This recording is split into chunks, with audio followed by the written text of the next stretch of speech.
Antonia Wulff, thank you so much for being with us for an Open Democracy interview at this World Forum for Democracy. We've just come out of a discussion in which people were talking about this being a time of crisis for our democracies and one that seeks enormous change in education. Which direction do you think we should be going in? Oh, that's a big question to start off with. Obviously, teachers are very involved. They are at the center of what's happening in the classrooms, in schools across the world. And I think teachers across the world struggle, especially with some of these demands that are presented more towards them than as a joint project of, okay, let's work together. How do we improve our education systems? How do we make them more democratic? And I think there's one piece around what is taught, what's our curriculum saying, what's included in curricula today. And then there's another piece around how schools are run, what kinds of teaching and learning methods, what kind of school governance. And I think what often shocks people hearing the teacher perspective is that often teachers would have very similar reflections as students when somehow feeling let down by the limited space for activism, space for influence, space for really agency. And I would say that looking at education today, you have an incredible push for somehow value for money, for standardized outcomes that are easily measurable, that neatly fits a league table, preferably one that places your country in a good place in relation to your neighboring countries. And all of this means that individual teachers actually often struggle to have the professional autonomy that they would need to be able to really do the quality education that they would like to do. I think we're dealing with a kind of tension in a way between the broader aims of education and allowing for all of those to be covered during the school day. The need to ensure equity across the board so that all kids, regardless of where they live, whether they are boys or girls, what language they speak at home, have the same quality of education. And then the kind of external expectations of being able to measure everything that happens in school. And I think these things, they don't easily fit together. And this is where the public discourse about education also often becomes a bit contradictory and sometimes even, I would say, struggle to meet because we end up discussing very different issues. And I think we need a curriculum that outlines the basics of what all children have a right to learn. I think that's part of how you ensure quality and equity across the board. Then you need a system that allows for teachers to deliver that curriculum in a way that works for him or her as an educator, as a professional, and for the group of students. So you need to have that freedom to actually exercise your professional autonomy. And then obviously you also need to be able to somehow measure what you've been doing, and you need to be able to assess. Again, I would look at it more from an equity point of view. I don't want countries to compete in league tables, but I do want teachers to be able to formatively assess, regularly check in, making sure that all the students are actually still on board and are getting the kind of support that they need. And I think looking more at democratic education, one of our main challenges is that the things that we really value are very difficult to measure. And they are difficult to measure because they don't have a kind of one-size-fits-all, but they would really require a much, much more sophisticated and, let's be honest, time-consuming way of assessment. So then the question is that, do we as education systems want to use more time than it takes to take an easy standardized test and actually engage in proper dialogue, for instance? I think then we would have some quite solid assessment structures. And when you were involved in democratic education in Finland, do you feel that teachers were able to show the way in leading public debate on issues like that, so that Finland was able to become a leader in this area for other countries?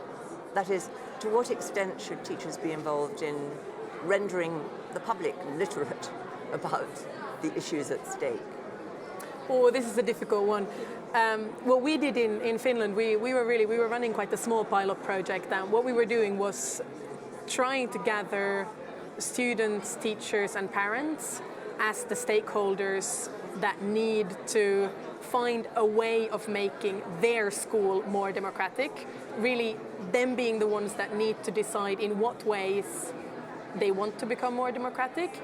And then we brought in the kind of policy level a bit later.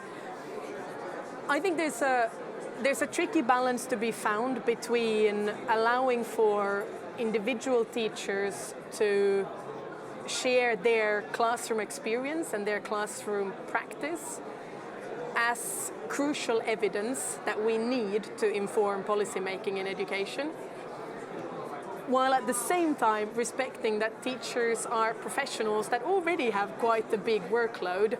So to expect them to be kind of hobby policymakers on the side is not really fair. So I would say there is a reason for having representative organizations that can represent the teaching profession at the policy-making level, and I think that's really what you need. You need to make sure that you have teachers at the table when you discuss in what ways education should be improved.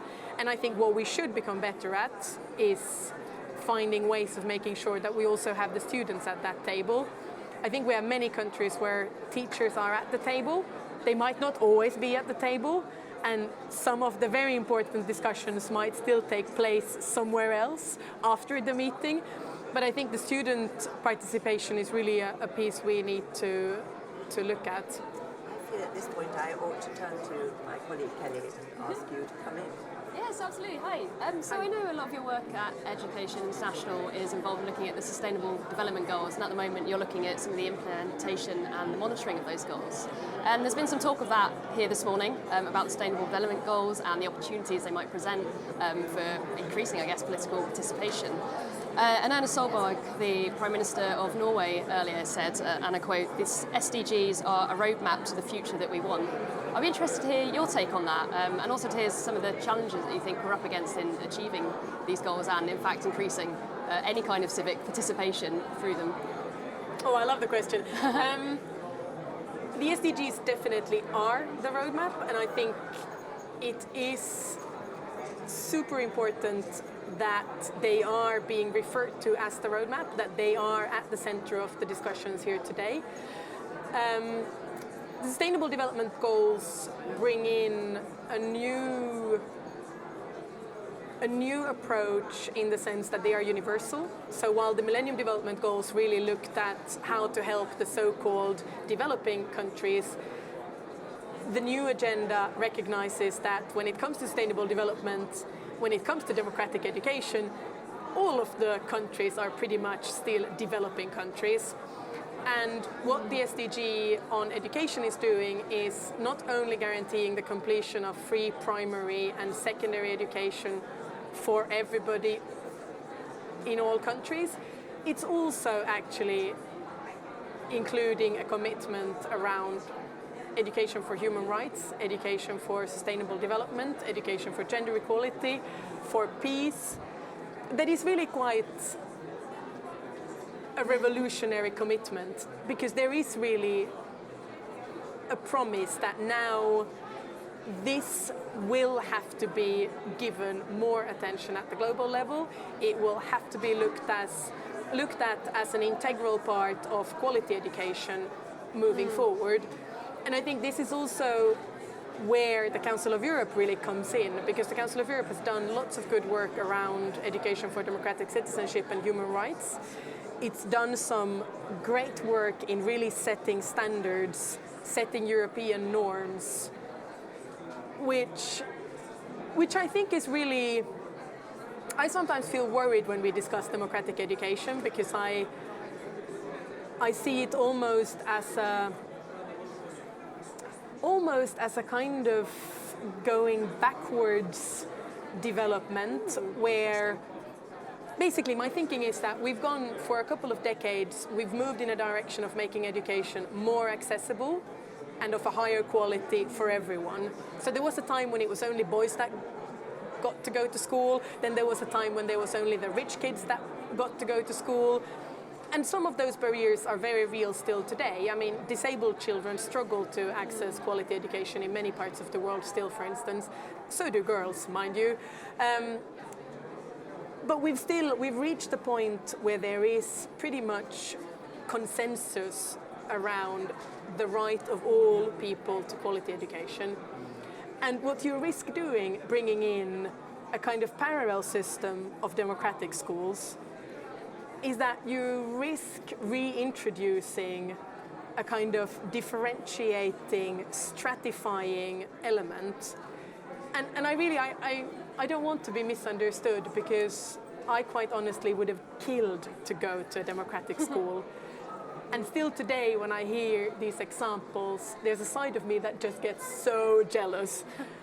But I think we also need to look at it more from an equity point of view, and really how do we make sure that these are not solutions that end up catering to the needs of those that already have a lot, those that already come from homes where people have discussions around the dinner table, but it really is something that becomes part of everyday school experience. And I think that's where you need international organizations to come in. That's where the Council of Europe has done amazing work, bringing in the Charter, for instance, on education for democratic citizenship and human rights education. That was adopted actually in 2010, so it's a very recent policy development. And I think what the SDGs can do, if invested in, if implemented, they can push for a similar policy change at the global level. Okay, and there's a lot of indicators that come with that, and I know there's some talk around the SDGs about some of those indicators perhaps being incompatible with one another, and focus on quality, whatever that means to different people, and the focus on numeracy and literacy, but also there being bits in those indicators about civic participation and civic life. Do you see any tensions between some of the indicators there? And also, I guess, we've talked a bit about measurement and that sort of stuff. How do you measure progress while at the same time working to improve the systems of education? Big question. Big question. On the first one, the indicators,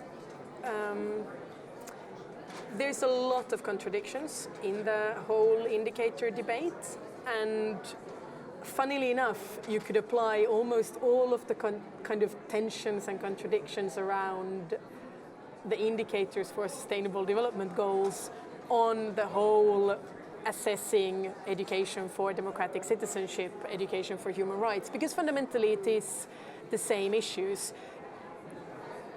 You very often end up valuing what you measure, yet we know that very few things are easily measurable.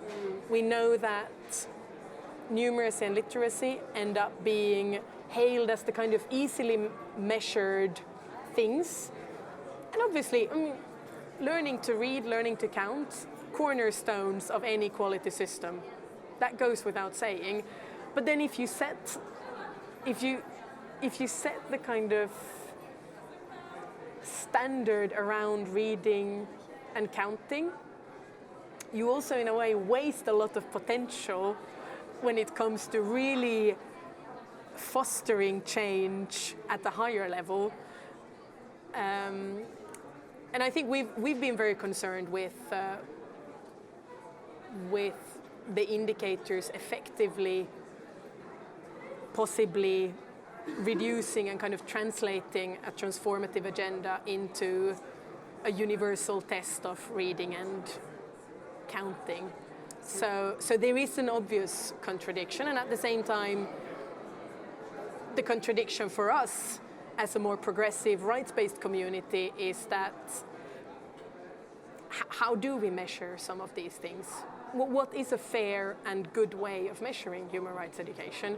We can look at whether it's covered in curricula, whether it's covered in teacher training. We can look at how learning materials deal with human rights. We can look at the amount of time given to these teams in the classroom, whether there are democratic decision-making structures in school.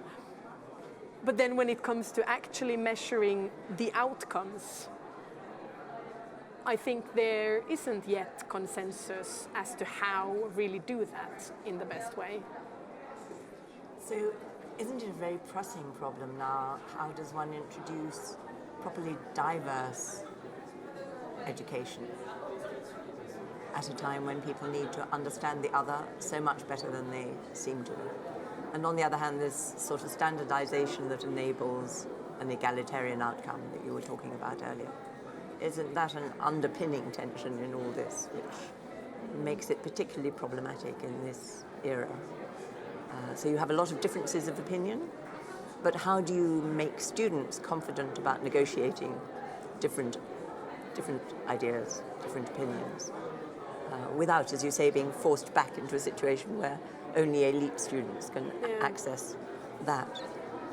Yeah, that is definitely, in a way, that's the tension that underpins all of these discussions. And I think part of that tension is really the public versus private, whether education is a public good, something that we as a society invest in, and something that everybody has the right to, or it is really a means through which we find those who are somehow perceived to be the most talented, and we really use it as an easy way of stratifying, differentiating between people. And I think there was a question asked with great urgency in the session just now, an 18-year-old who was asking why school systems teach us that numbers are more important than people. How can GDP be framed as more important than people? And I think that also reminds us of how schools really can't be separated from the surrounding society. But what happens outside the classroom will somehow implicitly or explicitly be part of the discussions in a classroom. And I think what we hear from our members a lot is that the external pressure for teachers to deliver and follow a very, very standardized curricula means that they struggle to find the time, they struggle to feel that they have the right, the permission to engage in some of those more difficult discussions. And yet I think it's those difficult discussions, it's through them that we build a society and that we build a we, some sort of a feeling of there being an us rather than an us against them. I'm interested in what you think the role of what we would call informal education is in all of this, and do you think that the Sustainable Development Goals really take any notice or pay much attention to it in a way that's appropriate? Yeah, it was a big discussion throughout the process of negotiating these goals, and there was lots of civil society actors fighting for a more kind of prominent role to be given to informal and particularly non-formal education. I guess what there is a commitment to adult education, which many would kind of understand as encompassing also the non-formal. I think in practice, the target that deals with education for human rights, sustainable development, in practice today, that target is being met by non-formal educators rather than the kind of formal education.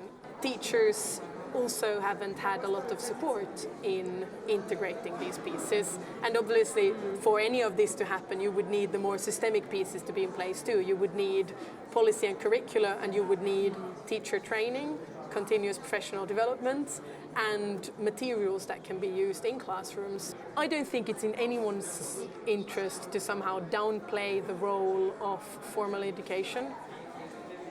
as an institution and as really a cornerstone of a democratic society. And I don't think it can be outsourced to whatever happy individuals, possible volunteers you have out there. So before you were at Education International looking at the implementation and monitoring of the Sustainable Development Goals, I understand that you were involved in some of the advocacy work. And I understand that the consultation process has been heralded by some people as one of the most comprehensive consultation processes ever. I'd be really interested to know your thoughts on how that worked and how you would have dealt with competing priorities in an area that is so huge and of such significance for democracy and the entire world. But your take on that would be interesting, I think. In many ways, I think the process that led up to the adoption of the Sustainable Development Goals was a very open process, and I think the UN system was impressive in its commitment to keeping it open. So I, for instance, could be in the room during the negotiations, engage with the people, member states, negotiating the agenda. We, as kind of non-state actors, civil society, trade unions, we had access to all the documents, had access to the process. And I think looking back, you can also see the impact that we've had. And I think what we have today is a strong education goal, and one that goes well beyond what we feared we would end up with. It's a goal that starts with early childhood education and runs through to higher education and lifelong learning. It recognizes quality and equity as the fundamental pieces, the basis for the right to education, and it highlights education for democratic citizenship, human rights. It highlights the importance of safe learning environments, of qualified teachers. So it does take more of an holistic view on education, really looking at the things that need to be in place for a quality education to be possible. Then, of course, you still had all kinds of tensions. We have a clear commitment to primary and secondary being free, but when it comes to higher education and technical and vocational education, it's only affordable, whatever affordable means. I'm not sure there is such a thing. We did not succeed to get the commitment on comprehensive sexuality education. That was one of the issues that was really kind of really pushed for by civil society. So the struggle definitely continues. Yeah, absolutely. Thank you, Antonia. Thank you.